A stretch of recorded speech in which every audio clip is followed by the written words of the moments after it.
Hai adik-adik, Assalamualaikum warahmatullahi wabarakatuh. Sekarang kita akan membahas soal-soal untuk persiapan simulasi besok. Ini merupakan soal campuran antara fisika dan biologi, jadi tonton sampai habis. Kita mulai saja dari nomor satu. Nomor satu, ini ada soal Lina menarik kereta mainan dengan benang. Ia menariknya dengan gaya konstan selama 3 detik di lantai licin. Selama itu, kereta bergerak semakin cepat. Apa yang dapat disimpulkan tentang energi dan gaya yang bekerja? A. Gaya hanya bekerja di awal, lalu berhenti. B. Kereta dipercepat karena gaya tarik lebih besar dari gaya gesek. C. Energi kinetik tetap karena gaya tarik konstan. D. Kereta melambat karena energi potensial berubah. Di soal pertama ini adalah soal untuk menguji pemahaman kalian tentang hukum Newton kedua ya, dan juga konsep energi. Di hukum Newton kedua, percepatan sebuah benda itu berbanding lurus dengan gaya totalnya. Gaya total yang tentunya yang bekerja pada benda tersebut ya. Karena lantai itu disebut licin, maka gaya geseknya itu sangat kecil atau bisa kalian anggap nol.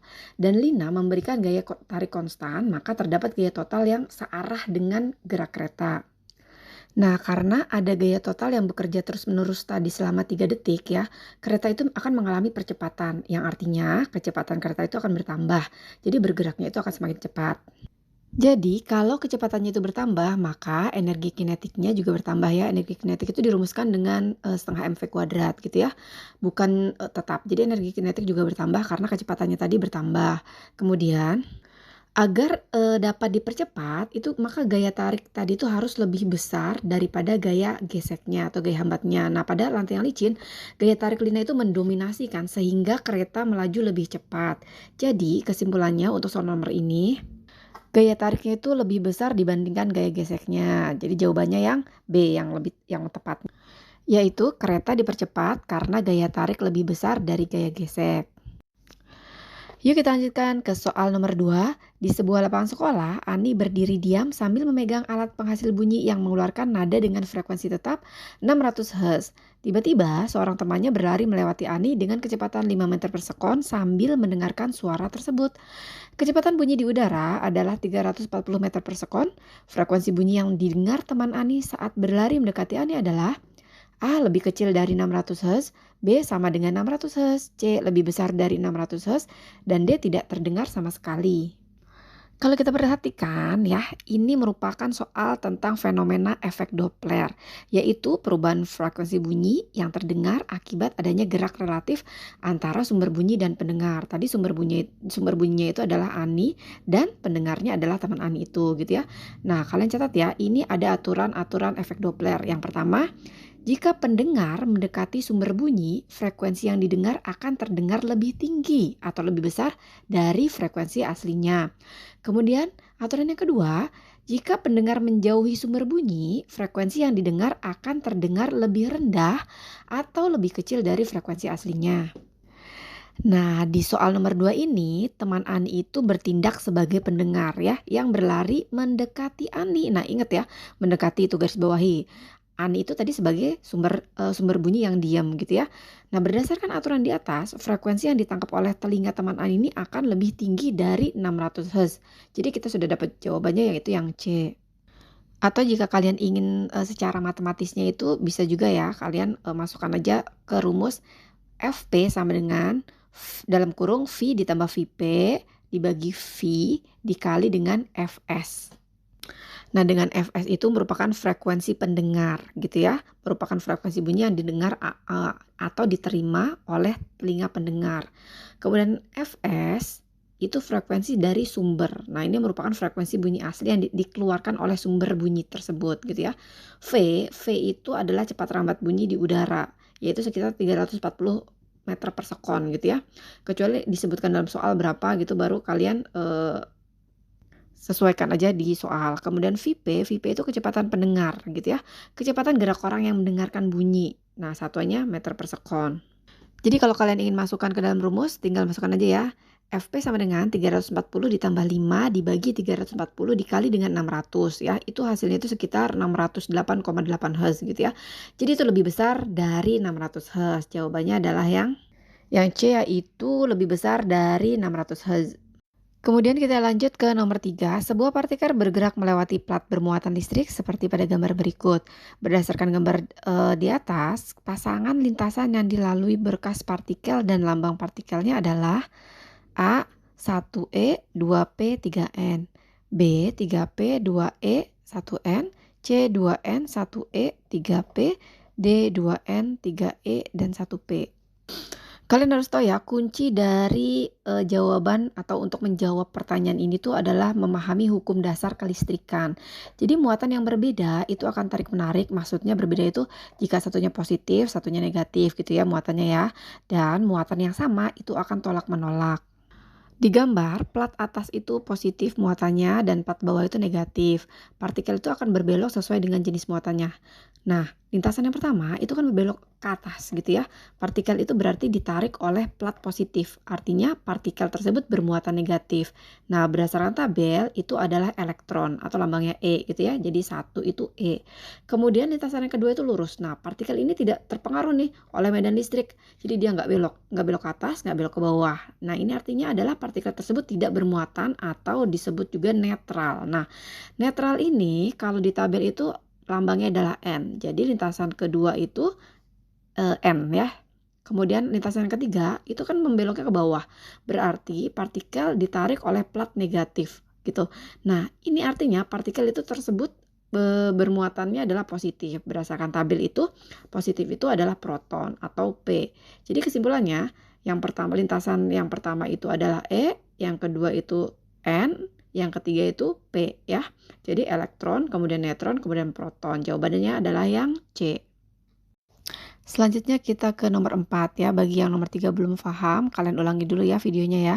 Baru kita ke nomor 4. Nah, nomor 4 ini soalnya adalah ada gambar, perhatikan gambar berikut. Sistem energi terbarukan yang konversi energinya merupakan penerapan dari sifat kelistrikan dan kemagnetan adalah A 1 dan 3, B 2 dan 4, C 1, 2 dan 3, D semuanya benar. Di gambar yang pertama itu adalah pembangkit listrik tenaga air atau PLTA ya, yang kedua itu pembangkit listrik tenaga angin atau PLTB, yang ketiga itu pembangkit listrik tenaga panas bumi atau PLTP, dan yang keempat itu pembangkit listrik tenaga surya atau PLTS. Pertanyaannya itu kan menitik beratkan pada penggunaan prinsip induksi elektromagnetik gitu ya, jadi sifat kelistrikan dan kemagnetan dalam menghasilkan listrik. Untuk gambar yang pertama, kedua, dan ketiga yaitu PLTA, PLTB, dan PLTP itu kan ketiganya pembangkit listrik menggunakan fluida. Yang pertama air, kemudian angin, kemudian uap panas gitu ya. Nah, untuk memutar turbin tersebut kemudian memutar generator. Di dalam generator itu terdapat yang namanya magnet dan kumparan kawat yang bergerak relatif satu sama lain untuk menghasilkan arus listrik berdasarkan hukum Faraday. Jadi ketiganya itu sama-sama menerapkan prinsip kemagnetan, oke ya. Jadi dari sini aja kita udah dapat jawabannya, yaitu yang C 1, 2, dan 3. Sedangkan PLTS yang gambar 4, pembangkit listrik ini menggunakan panel surya. Panel surya itu berarti kan fotovoltaik ya, untuk mengubah energi cahaya matahari langsung menjadi energi listrik melalui efek fotovoltaik tadi gitu ya, aliran elektron karena cahaya maksudnya, tanpa melibatkan proses mekanis putaran magnet di dalam generatornya. Sehingga jawabannya sudah ketemu tadi yang C 1, 2, dan 3. Ke soal nomor 5, planet yang disebut kelompok planet gas adalah A. Merkurius, Venus, dan Bumi, B. Merkurius, Jupiter, dan Saturnus, C. Mars, Uranus, dan Neptunus, D. Jupiter, Uranus, dan Neptunus. Untuk planet ya, berdasarkan komposisinya itu kan dibagi menjadi dua. Yang pertama adalah planet terestrial atau planet kebumian. Yang kedua itu planet Jovian atau raksasa gas atau es gitu ya. Nah, planet terestrial ini yaitu planet yang permukaannya itu padat dan terdiri dari batuan. Anggotanya itu Merkurius, Venus, Bumi, dan Mars. Jadi sisanya merupakan planet Jovian ya, yaitu Jupiter, Saturnus, Uranus, dan Neptunus. Jadi kalau yang ditanya adalah kelompok planet gas, maka jawabannya adalah yang D, Jupiter, Uranus, dan Neptunus. Adik-adik masih semangat kan? Kita lanjut ke soal berikutnya. Nomor 6, perhatikan gambar berikut.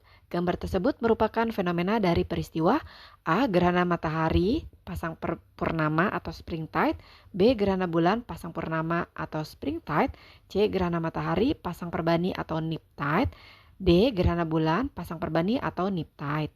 Di sini kalau kalian perhatikan gambarnya, posisi bulan berada di antara matahari dan bumi. Matahari, bulan, kemudian bumi gitu kan.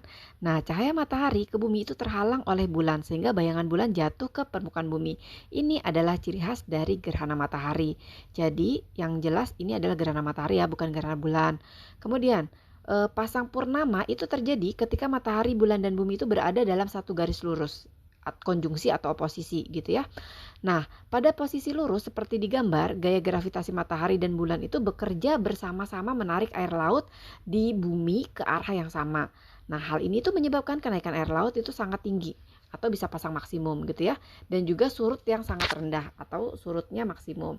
Sebaliknya, pasang perbani atau nip tide itu terjadi jika posisi bulan dan matahari itu membentuk sudut 90 derajat terhadap bumi.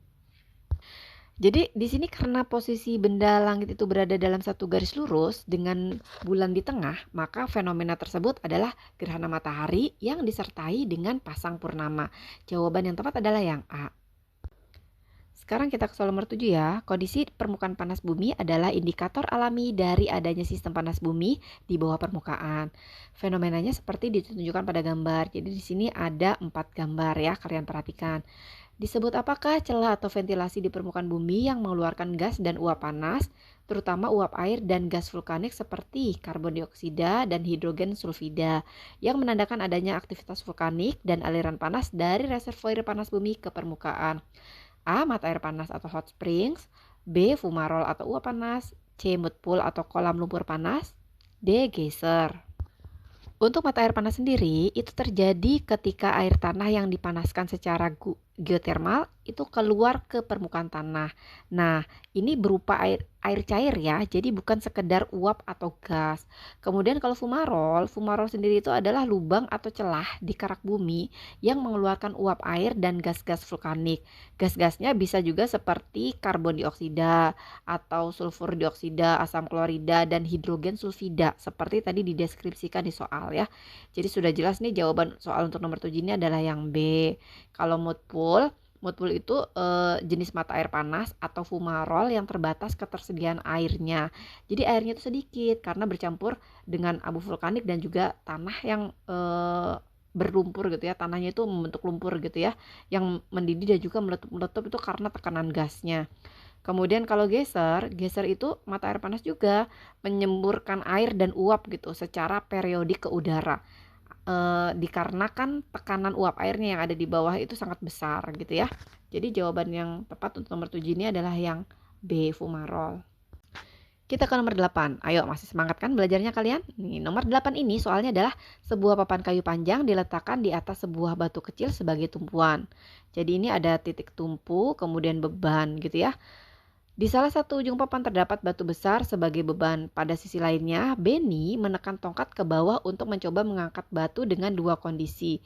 Kondisi yang pertama, jika batu tumpuan berada di tengah-tengah papan, dan kondisi kedua, jika batu tumpuan lebih dekat ke beban. Jadi lengan beban ya namanya ya kalau jarak antara beban dan titik tumpu. Apa kesimpulan paling tepat dari eksperimen Benny berdasarkan prinsip kerja tuas? Nah, yang A, letak tumpuan tidak mempengaruhi gaya yang dibutuhkan untuk mengangkat beban.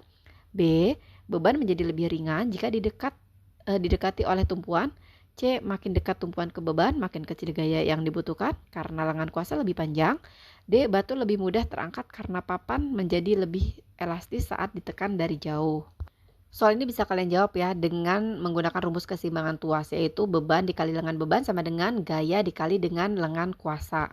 Prinsipnya, semakin pendek lengan beban atau LB, maka secara otomatis lengan kuasa akan menjadi lebih panjang pada papan yang sama.